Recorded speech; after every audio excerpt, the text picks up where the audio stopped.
मुंबईत थंडीचा कडाका जो आहे तो गेल्या काही दिवसांपासून वाढतच आहे आणि त्यातच मंगळवारी मुंबईमध्ये गेल्या 8 वर्षातील सर्वात कमी तापमानाची नोंद जी आहे ती करण्यात आलेल्याचं पाहायला मिळतंय। हवामान खात्याकडनं मंगळवारी जवळपास 16.8 डिग्री सेल्सियस इतकं निचांकी तापमान जे आहे ते नोंदवण्यात आलेलं आहे। मान्सून परत गेल्यानंतर उत्तरेकडील थंड वारे जे आहेत ते महाराष्ट्राकडे येण्याचं प्रमाण वाढू लागल्यामुळे हे संपूर्ण तापमानामध्ये जी आहे ती सातत्याने घट जी आहे ती मुंबईमध्ये पाहायला मिळते आणि ही तापमानातली घट जी आहे ती पुढील काही दिवस अशाच प्रमाणात राहण्याचे चिन्ह जे आहेत ते हवामान खात्याकडनं वर्तवण्यात आलेले आहेत। खरं तर 8 वर्षातलं सर्वात निचांकी तापमान मंगळवारी 16.8 डिग्री सेल्सियस जे आहे ते सांताक्रूज इथे नोंदवण्यात आलेलं आहे। हवामान खात्याकडनं या सगळ्या संदर्भाची जी आहे ती माहिती देण्यात आलेली आहे। मुंबईमधल्या थंडीचा मौसम जो आहे तो आता सुरू झालेला आहे आणि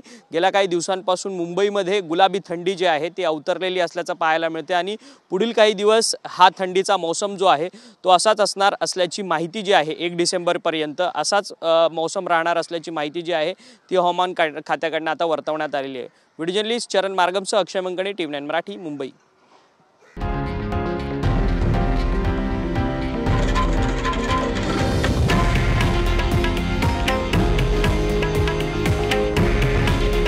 हे आहे देशातील नंबर 1 न्यूज नेटवर्क आणि आपण पाहत आहात टीव्ही 9 मराठी।